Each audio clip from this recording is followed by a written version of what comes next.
English idioms यानी मुहावरे with explanations for all upcoming exams part 1. Now let's start. आपका first idiom है fishy. Idioms करने से पहले मैं आपको बता दूं इसको करने का तरीका क्या होता है. सबसे पहले देखो, अगर हमें idioms आते हैं तो हम नॉर्मली उसको कर लेते हैं, और हमें नहीं आते तो हम उसके बारे में सोचते हैं कि ये क्या वर्ड है, तो हम उसकी हिंदी करते हैं. मदर टंग में हर कोई हिंदी करता है. तो फिशी का मतलब क्या होगा? मछली का. तो हम सोचेंगे ये क्या वर्ड हुआ, बड़ा अजीब सा वर्ड है.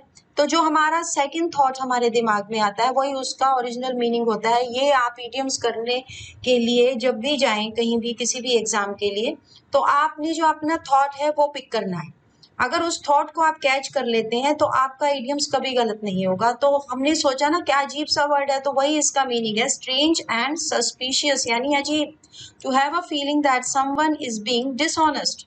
एग्जाम्पल है इसका, एक्सप्लेन करते हैं. The manager smelled something fishy and started an investigation. He eventually found that 3 of the 4 employees were stealing from the store.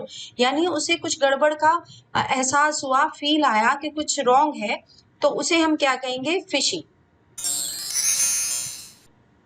Now next है आपका horse of a different colour. यानी हम इसकी डायरेक्ट हिंदी करते हैं, कोई भी वर्ड अपने मन से नहीं लगाना है, जो वहां पे वर्ड है उसी के डायरेक्ट आपने हिंदी करनी है. एक अलग रंग का घोड़ा. तो एक अलग रंग का घोड़ा क्या होगा कि अगर 10 घोड़े खड़े हैं और वो सभी जानते हैं कि घोड़ा किस रंग का होता है, सफेद, काला और या आपका ब्राउन कलर का भी हो सकता है. तो उसके बाद अगर कोई आपको नीले रंग का घोड़ा खड़ा दिखाई दे रहा है तो आपको लगता है कि ये घोड़ा कुछ अलग रंग का है, यानी कुछ मैटर जो है वो डिफरेंट है, क्वाइट अ डिफरेंट मैटर. देखिए आप उसी में से आप मीनिंग ढूंढ रहे हैं इसका, इडियम्स में से ही. तो काफी कुछ अलग अगर लगता है हमें, क्वाइट डिफरेंट मैटर, तो वो इसका मीनिंग है डिफरेंट मैटर यानी different colour. When we say something is a horse of a different color, we mean that it is a completely different issue. ठीक है. तो for example, I thought that was her boyfriend, but it turned out to be her brother. That's a horse of a different color. यानी हमने सोचा कुछ और निकला कुछ और, मतलब बिल्कुल डिफरेंट मैटर निकला, तो उसे हम क्या कहेंगे? Horse of a different colour. Now next है आपका फॉर द बर्ड्स. यानी हम हिंदी करते हैं इसकी जल्दी से, पक्षियों के लिए. पक्षियों के लिए कैसे? अब जैसे आपने ये तो बचपन से सुना होगा, कई बार आपकी मम्मी क्या कहते हैं कि जाओ ये दाल खराब हो गई है या ये अनाज खराब हो गया है, इसे छत पे पक्षियों के लिए डालो. तो वो जो पक्षियों के लिए डालते हैं तो पक्षी तो उसे खाते हैं. इट मीन्स जो चीज हमारे लिए यूजफुल नहीं है वो उनके लिए यूजफुल है. तो इस यही मीनिंग इसका है फॉर द बर्ड्स, यानी अनइंटरेस्टिंग एंड मीनिंगलेस और यूजलेस, जो हमारे लिए अच्छी ना होके पक्षियों के लिए अच्छी है, उस इडियम्स को हम क्या कहेंगे? For the birds. For the bird is an idiom describing something as useless, meaningless और only believe by the gullible. पक्षियों के लिए बेकार नहीं है वो, हमारे लिए बेकार है. ठीक है. एक्सप्लेन करते हैं. This conference is for the birds, let's leave now. मतलब हमारे लिए इस कॉन्फ्रेंस का कोई मतलब नहीं है, क्योंकि मैटर जो हम यहाँ सोच के आए थे वो तो है ही नहीं, तो ये तो पक्षियों के लिए छोड़ दो और चलो यहाँ से. यानी worthless, not to be taken seriously, not good. Now next है आपका स्मेल अ रैट. ये बहुत कॉमन सी चीज है. जब भी कई बार घर में बदबू आती है किसी भी चीज की, तो हम क्या कहते हैं? देखो जरा, शायद चूहा मर गया है, हमें दिखाई तो नहीं दे रहा है, हमें सिर्फ शक होता है, हमें स्मेल आती है कि कहीं रैट मर गया है, तो उस शक के बिना पे ही हम कहते हैं कि स्मेल आ रही है. तो feel that something is wrong, sense that something is not right. तो वो क्या होता है? Smell a rat. एक्सप्लेन करते हैं. He smelled a rat when his wife said she didn't want to go on a vacation with him. यानी vacation पे कौन, सभी जाना चाहते हैं छुट्टी मनाने, लेकिन जब कोई मना करता है तो हमें क्या लगता है कि अरे ये छुट्टी नहीं मनाना चाह रहा, तो कुछ गलत है, कुछ सही नहीं है, शक होता है. Smell a rat. Now next है आपका take the bull by the horns. तो इसकी डायरेक्ट हिंदी करें आप फटाफट से. बैल से सींग ले. यानी बैल से सींग ले क्या मतलब हुआ? तो हम पहले बैल को इमेजिन करेंगे अपने दिमाग में कि बैल कैसा होता है और वो क्या करता है। कई बार देखा होगा आपने, ट्रैफिक जैम हो जाता है कई बार बैल के चक्कर में, तो वो बैल क्या करता है, जो भी उसे हटाने जाता है उसी की तरफ सींग करके उसे मारने आता है। तो वो क्या चीज है, वो ये है the take the bull by the horns, यानी जो बैल है वो प्रिपेयर हो जाता है कि कोई भी आएगा तो मैं उसे मारूंगा, यानी उस सिचुएशन को मैं हैंडल करूंगा, कभी कोई मुझे मार दे। तो इसलिए क्या है, यही मीनिंग है इसका। टेक जो है decisive action in a difficult situation, यानी deal decisively with a difficult problem को प्रिपेयर हो जाते हैं हम हैंडल करने के लिए, चाहे हमारी जान भी क्यों ना चली जाए। तो वो ये है take the bull by the horns. तो क्या है, the British government will have to take the bull by the horns and tackle the inflation. ठीक है, तो महंगाई को कम करने के लिए क्या करना पड़ेगा, उसे निपटने के लिए उन्हें क्या करना पड़ेगा, take the bull by the horns. Now next है आपका शूट ऑफ वंस माउथ, यानी मुंह से गोलियां निकल रही हैं। देखिए पिक्चर के जरिए भी मैं समझाने की कोशिश कर रही हूँ, तभी हमने यहाँ पिक्चर दी है कि आपको आसानी से एक तो समझ आ जाए, और एक आप पिक्चर देखते हैं उसको हम डिस्कस कर रहे हैं तो आप कभी भी नहीं भूलेंगे ये इडियम्स। ठीक है, तो क्या है शूट ऑफ वंस माउथ, यानी मुंह से गोली निकलने का क्या मतलब होता है। गोली की आवाज देखिए कैसी होती है, बहुत जोर से होती है। तो क्या होता है, express once opinion very loudly. ठीक है, टू टॉक जो है फुलिशली, केयरलेसली और टू मच अबाउट समथिंग, मतलब किसी चीज के बारे में आप इतना जोर जोर से बोल रहे हैं और आपको उस चीज की नॉलेज ही नहीं है। Jim is somewhat of a braggart and everyone knows that he gives opinion without knowing all the facts and talks as if he knew everything about the game। मतलब ऐसे बोलना जैसे दो पर्सन्स के बीच लड़ाई हो जाती है, ठीक है, और तीसरा आदमी कहते हैं ना लड़ाई में बेकार में कूद गया, वो सिचुएशन है ये कि किसी को, उनको यही नहीं पता होता कि कसूर किसका है, और वो क्या है ना एक की साइड लेके और दूसरे को बोलना शुरू कर देते हैं। वो शूट ऑफ वंस माउथ यहाँ पे सिचुएशन होगी। नाउ नेक्स्ट है आपका पुल समवंस लेग, तो इसका डायरेक्ट हिंदी करेंगे हम किसी की टांग खींचना। तो टांग कैसे खींचेंगे हम, तो ये क्या मतलब होता है, फूल समवन। टांग खींचने का मतलब क्या है, किसी को बेवकूफ बनाना, यानी टीज समवन, जोकिंग अराउंड, किसी को चिढ़ाना, इरिटेट करना। Explain, don't worry about what he said, he is just pulling your leg. ठीक है, कह रहे हैं ना कि इसको सीरियसली मत लो, ये तो मजाक कर रहा है, ये तो आपको चिढ़ा रहा है। पुल समवंस लेग, आपकी टांग खींच रहा है। नाउ नेक्स्ट है आपका shake a leg. Shake a leg का क्या मतलब होगा, शेक योर बॉडी, आपने डांस में गाना सुना होगा, बोलते हैं ना, तो क्या करते हैं कि डांस करो, तो हमारे दिमाग में शेक अ लेग एकदम आएगा कि ये इसका मीनिंग होता है डांस करो। लेकिन क्या है, इसका मतलब होता है हरी, यानी डांस करो, शेक अ लेग, अपने पैरों को हिलाओ, टांगों को हिलाओ, जल्दी करो। To hurry up, to get going, कहीं जाने के लिए जल्दी करना, तैयार होना। Explain, come on Nick, shake a leg और we will never be ready in time. Expression जो है telling people to hurry up, जल्दी करने के लिए एक्सप्रेशन देते हैं, तो हम इसे कहते हैं shake a leg. Now next है आपका गेट ऑफ समवंस बैक, किसी के पीछे से हट जाना। तो हम पीछे कैसे, ये ऐसे थोड़ी कोई पीछे चढ़ा रहता है, लेकिन क्या होता है, कहते हैं ना कई बार कि मेरे पीछे क्यों पड़े हो भाई, छोड़ो मुझे। ठीक है, तो क्या होता है, स्टॉप बॉदरिंग समवन, किसी को परेशान करना बंद करना। ठीक है, तो बंद करो भाई मुझे परेशान करना और मेरा पीछा छोड़ो, पीछा मत घेरो, कई वर्ड होते हैं, तो वो ये है get off someone's back. To stop annoying someone, किसी को परेशान करना बंद करो। If you tell someone to get off your back, you mean that you want them to stop criticizing you and leave you alone। भाई अकेला छोड़ दो, क्रिटिसाइज करना बंद करो, पीछा छोड़ो मेरा। He kept on at me to such an extent that occasionally I wish he would get off my back। He wanted his mom to get off his back about marriage। काफी सारे sentences हैं, कहते हैं ना कि कई बार mummy कहती है शादी कर लो शादी कर लो, तो आप कहते हो ना पीछा छोड़ो मैं कर लूंगा शादी। ठीक है, तो वो क्या होता है, get off someone's back।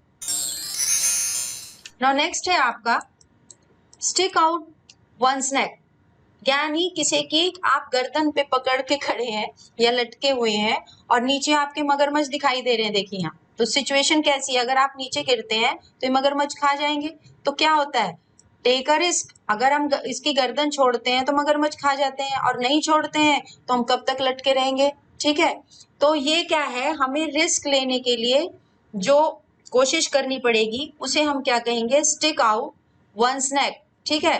Taking a great risk, great risk कैसे, जान का रिस्क हो सकता है। सो एक्सप्लेन करते हैं, I am glad I stuck my neck out and wrote directly to the CEO for a job. He called me in for an interview Tuesday.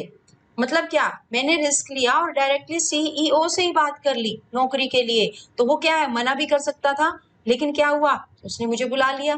तो क्या हुआ, मैंने टेकिंग अ ग्रेट रिस्क, तो इसका मतलब हुआ स्टिक आउट वंस नेक। Now next है आपका गो टू द डॉग्स, यानी ये क्या हुआ भाई, डॉग्स के पास जाओ।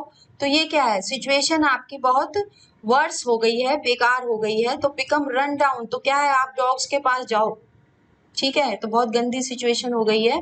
To become worse in quality और करेक्टर, यानी the expression caught on and expanded to include any person और thing that come to a bad end, ठीक है। तो लुकिंग वेरी टेरिबल, एक्सप्लेन करते हैं हम, she was a very successful actress but her drinking habit and illegal affairs caused her career to go to the dogs, ठीक है। तो मतलब एक बहुत हाईली प्रोफाइल है किसी एक्ट्रेस की और बहुत अच्छा स्टेटस है उसका, लेकिन क्या होता है, उसके जो करेक्टर के और हैबिट्स की वजह से, बेकार जो गंदी हैबिट्स हैं उसकी वजह से वो क्या है, गो टू द डॉग्स, उसकी जो सिचुएशन है वो बहुत वर्स हो गई है। नाउ नेक्स्ट है straight from the horse mouth, यानी सीधे से घोड़े का मुंह। मैं बार बार इसलिए आपको हिंदी बता रही हूँ कि आपको जब भी कभी किसी एग्जाम में इडियम्स आते हैं और आपको लगता है कि ये इडियम्स तो आपने कभी भी नहीं किया है, तो उसका सिंपल सी ट्रिक है आपकी कि आप उसकी डायरेक्ट वर्ड टू वर्ड पहले हिंदी करके लिख लें साइड में, ठीक है। तो उससे आपको क्लियर हो जाएगा कि ये क्या है। तो आप उसको फिर इमेजिन करें अपने दिमाग में कि सीधे से घोड़े का मुंह, यानी घोड़े के मुंह में से सीधे से कुछ बाहर आया, ये मीनिंग है इसका। तो क्या हुआ, फॉर अ रिलायबल सोर्स, सीधे से कहीं से कुछ पता चलना, इसका मीनिंग ये है, straight from the horse mouth.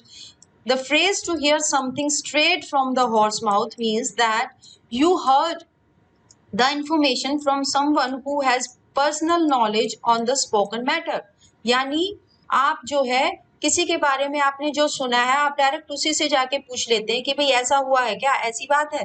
Explain करते हैं, I don't believe it that she did it, I am going to go to ask her and hear it straight from the horse mouth, यानी हम सीधा उसी से पूछ लेते हैं, मुझे तो विश्वास ही नहीं हो रहा है, तो डायरेक्ट जिसके बारे में बात हो रही है straight from the horse mouth, हम उसी से पूछ लेते हैं। नेक्स्ट है आपका जंप डाउन समवन्स थ्रॉट, यानी किसी के गले में कूद जाना, ये इसका मीनिंग हुआ। बिकम एंग्री विद समवन, यानी किसी से बहुत गुस्सा होना। गले में कूदने का क्या मतलब है, बहुत जोर से चीखना, कि ऐसे लगता है जैसे मेरे गले में से ही आवाज आ रही हो, मेरे पास आके कोई चीख रहा हो या मेरा गला ही दबा दिया हो किसी ने, ये सिचुएशन बता रहे हैं। To speak to someone in an angry way, ठीक है, बहुत गुस्से में बात करना। तो एक्सप्लेन करते हैं, my father jump down my mother's throat when he found out she bought me a new iPhone, जब उन्हें पता चला ना कि आज मम्मी ने मुझे फोन दिला दिया है, तो उनको इतना गुस्सा उठा कि ऐसा लगा जैसे डंप डाउन समवन थ्रॉट, यानी मेरी मम्मी का गला ही दबा देंगे, यानी मेरी मम्मी के बिल्कुल गले में ही घुस जाएंगे, चीख चीख के बोल रहे थे वो, ये सिचुएशन है। नाउ नेक्स्ट है आपका पे थ्रू द नोज, तो सीधी डायरेक्ट फटाफट से आप इसका आंसर ढूंढेंगे, कैसे आप इसकी हिंदी करेंगे, नाक से भुगतान। तो ये कैसे हो गया भाई, नाक से, हम हाथ से भुगतान करते हैं, ये नाक से भुगतान कैसे हुआ। तो क्या मतलब हुआ इसका, पे टू हाई अ प्राइस, यानी कीमत से अधिक देना, या मतलब हमारे पास पैसे नहीं है फिर भी हमने पूरी कीमत दी, ये सिचुएशन है। पे थ्रू द नोज मतलब हमारी औकात से बाहर हमने पे किया, ठीक है। तो you pay more for it than is fair or reasonable, आप इसके लिए उचित या उचित से अधिक भुगतान करते हैं, तो वो सिचुएशन आपकी पे थ्रू द नोज है।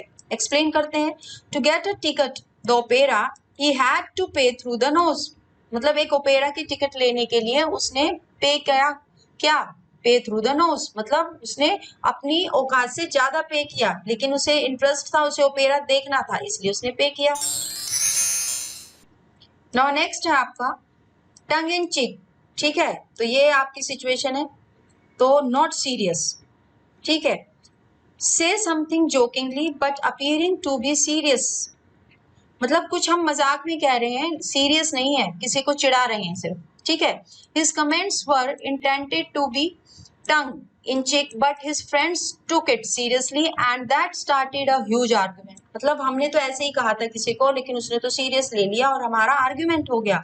तो कुछ मजाक में कहने को हम क्या कहेंगे, टंग इन चेक सिचुएशन ये कह रही है आपकी। तो इडियम्स जो है मोस्टली सिचुएशन बेस्ड होते हैं, जो हमारी आम लाइफ में हमेशा जो है रोज ये सिचुएशन आती रहती है। तो कहीं ना कहीं जब हम इसकी हिंदी करेंगे तो हमें एकदम माइंड में ये होगा कि यार ये तो वो बात है, ठीक है। तो वही इडियम्स होता है जो हमें पहला थॉट आता है उसको पढ़ के। तो यही इडियम्स करने की एक ट्रिक होती है कि जो हमारे माइंड में उसकी हिंदी करते हुए पहला तो उसका वर्ड का मीनिंग आएगा हमारे दिमाग में, और एकदम जो दूसरा हम कुछ सोचेंगे उसके बारे में वो अगर हम थॉट पकड़ लेते हैं तो इडियम्स हमारे कभी भी गलत नहीं होंगे। Not have a leg to stand on, मतलब पैर पर खड़े होने के लिए नहीं।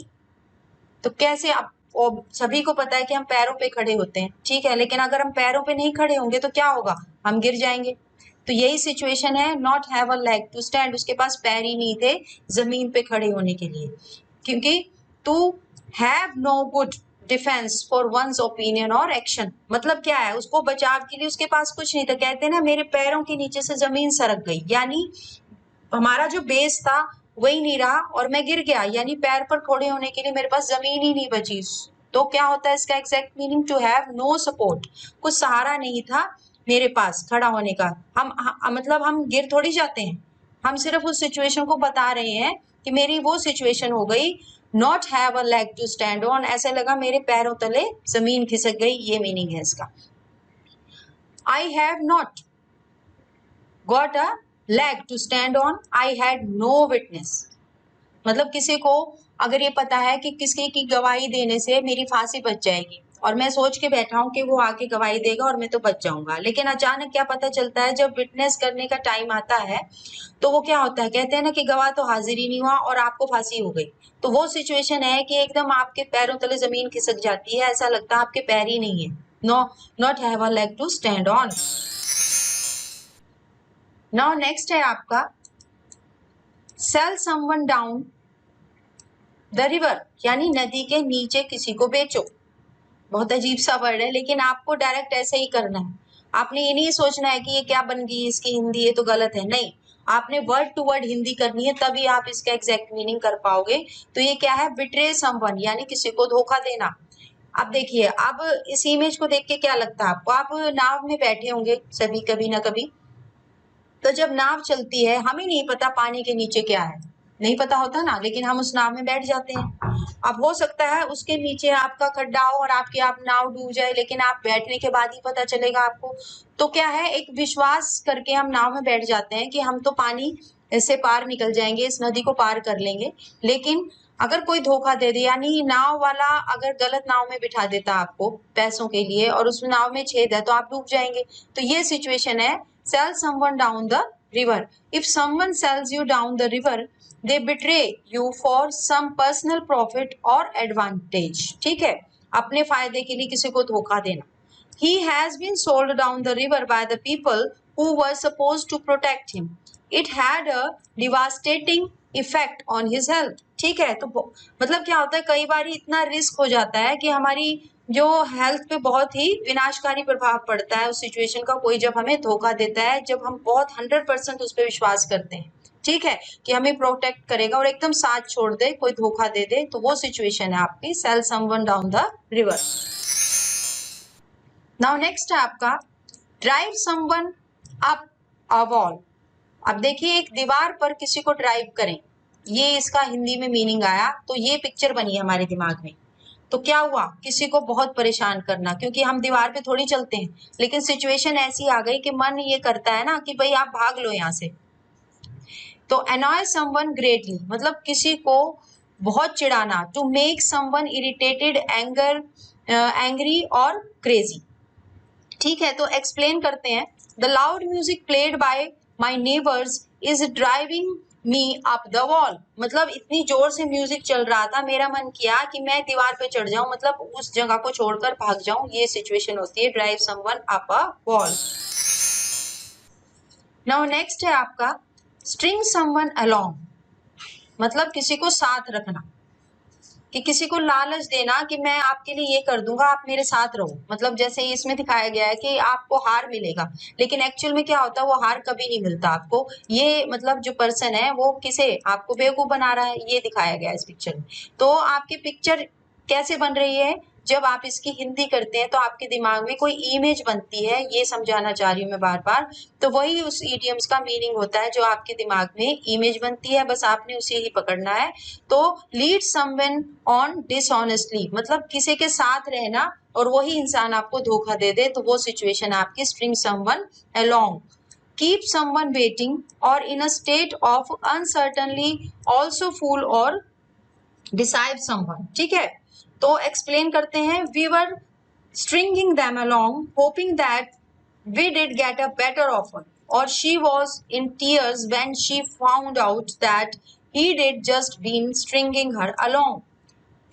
मतलब क्या है, आप किसी को बेवकूफ बना रहे हैं और वो बन रहा है, और लेकिन वो आपसे क्या उम्मीद कर रहा है कि आप उसका भला करेंगे, आप उसके लिए बहुत कुछ अच्छा सोचेंगे, लेकिन आप क्या कर रहे हो, आप तो उसका यूज कर रहे हो।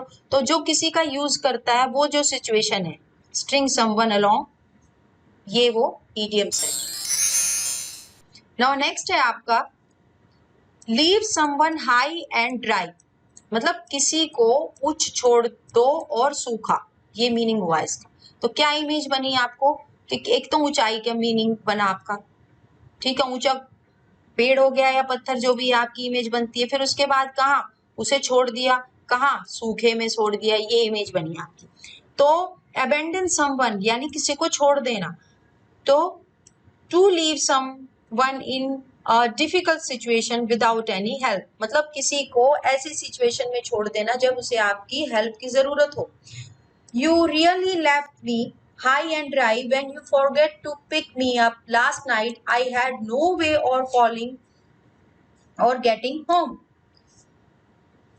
तो क्या हुआ, ऐसी सिचुएशन में किसी को छोड़ देना जब आपको उसकी जरूरत हो, वो होगा leave someone high and dry. Now next है आपका शूट द ब्रीज, यानी ये वर्ड पढ़ के हमें क्या होगा, शूट यानी गोली मारना, कहाँ स्काई में, ऊपर मार दो गोली। ठीक है, ये इमेज बनी हमारी। तो क्या हुआ, चैट इनफॉर्मली, मतलब बेसिक लेस बातें करना जिसका कोई बेस ही ना हो। Spend time chatting, useless talking और चिट चैट, यानी गपशप करना, टाइम वेस्ट करना, ये इसका मीनिंग हुआ। क्योंकि पता, अगर आप ऊपर आसमान में बादलों को गोली मारते हो तो आपकी गोली बादलों में थोड़ी लगेगी। तो वो सिचुएशन है यहाँ कि यूजलेस आप गोली मारे जा रहे हो जबकि उससे कुछ फायदा नहीं होता। तो एक्सप्लेन करते हैं हम। What are you going to be doing this afternoon? Oh, I don't have anything in particular in mind. Why don't you come over to my place? We can listen to some records and shoot the breeze। मतलब हम गपशप मारेंगे। इसका मतलब जो बात करते हुए हमें उसका कुछ भी फायदा ना हो, बेसलेस हो, सिर्फ टाइम वेस्ट हो या हमारा एंटरटेनमेंट हो, वो सिचुएशन होती है shoot the breeze. Now next है आपका hit the hay. Hit the hay मतलब सो जाना, ये मीनिंग हुआ इसका। So go to bed. When you say you are going to hit the hay, you mean that you are going to bed। यानी I have to get up early for work tomorrow, so I think I did better hit the hay। यानी मुझे कल काम करना है तो मुझे better यही है कि मैं जाके सो जाऊं। यानी कोई भी काम करते करते आप एकदम बंद कर देते हैं उसे और एकदम क्या करते हैं, जाके बेड पे सो जाते हैं, वो ये सिचुएशन है hit the hay. Now next है आपका ऑन आइस। अब ऑन आइस का मीनिंग क्या होगा, बर्फ पर। तो बर्फ पर क्या होगा, मतलब set aside for future use, मतलब कहते हैं ना कि हमने उसे बर्फ पे डाल दिया, ठंडे बस्ते में डाल दिया। तो उसका मीनिंग होता है कोई काम हम फ्यूचर के लिए छोड़ देते हैं, एट प्रेजेंट टाइम हम उस काम को नहीं करते, भविष्य के लिए छोड़ देते हैं कि बस थोड़े दिन बाद करेंगे। तो डिले समथिंग, ठीक है। We decided to put the project on ice until we hire a new project manager. ठीक है, जब तक हम नया नहीं रख लेते या प्रबंधक नहीं रख लेते तब तक हम ये काम नहीं करते। तो कोई काम फ्यूचर के लिए छोड़ने को क्या कहते हैं? On ice. नाउ नेक्स्ट है आपका let the cat out of the bag, यानी बिल्ली को बैग से बाहर निकलने दो। ये सिचुएशन है आपकी, यानी inform beforehand to let a secret out in the open, मतलब कोई सीक्रेट जो है वो बाहर निकलने दो, यानी उसका पता होने दो। My boss did not let the cat out of the bag about the deal until all the relevant contracts were signed, यानी जो बॉस था उसने जो कॉन्ट्रैक्ट होने से पहले बिल्ली को बाहर नहीं निकलने दिया, यानी किसी को बताया ही नहीं, जब साइन हो गए तब बताया। ठीक है, तो वो क्या सिचुएशन है? Let the cat out of the bag. Next है आपका हॉर्स अराउंड, घोड़े के आसपास। ठीक है, डायरेक्ट हिंदी करनी है, मैं बार बार कह रही हूँ, उससे आपको एग्जैक्ट मीनिंग पता चल जाता है, एक पिक्चर बन जाती है, इमेज बन जाती है दिमाग में और वही उसका मीनिंग होता है। तो क्या है? प्ले अराउंड, यानी मूर्ख और गैर जिम्मेवार व्यवहार।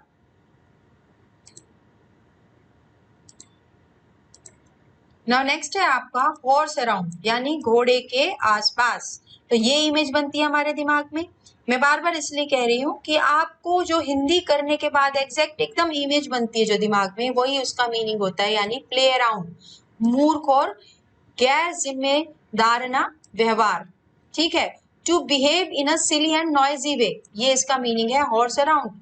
ही is horsing around with his little brother, they are really having a good time, we spend the entire afternoon just horsing around, यानी मतलब कोई भी फायदा नहीं होता जो हम काम कर रहे होते हैं, वेस्टेज ऑफ टाइम होती है, वो होता है हॉर्स अराउंड। मतलब कोई बहुत ही मूर्खतापूर्ण, मतलब आपको काम तो कुछ करना था लेकिन आप अपने भाई के साथ खेल रहे हैं, जबकि क्या हो रहा है? Entire afternoon just horsing around, उससे कोई फायदा नहीं हुआ लेकिन आपको लग रहा है कि आपका टाइम अच्छा बीत रहा है, तो वो जो सिचुएशन है वो हॉर्स अराउंड। तो आज के लिए इतना ही, और नेक्स्ट वीडियो में हम कुछ और इडियम्स करेंगे, और उम्मीद है आपको ये इडियम्स काफी क्लियर हो गए होंगे कि इडियम्स को आपको कैसे करना है। यानी आप इडियम्स करते हुए ये ध्यान रखें कि जब इडियम्स करते हैं और हमें उस वर्ड की या नॉलेज ही नहीं है, तो उससे क्या करेंगे? पहले हम उसकी हिंदी करेंगे और उसके बाद जो पहली इमेज हमारे दिमाग में बनेगी उसे हमने पकड़ना है बस, और वही उसका असली मीनिंग होता है। तो इस तरह से आप वो इडियम्स भी कर पाएंगे जो आपको नहीं आते। तो आज के लिए इतना ही, थैंक यू। सब्सक्राइब करें हमारे channel Kushmanda IAS HCS academy को और नोटिफिकेशन बेल को दबाएं ताकि आपको हमारी सभी अपडेट्स मिलती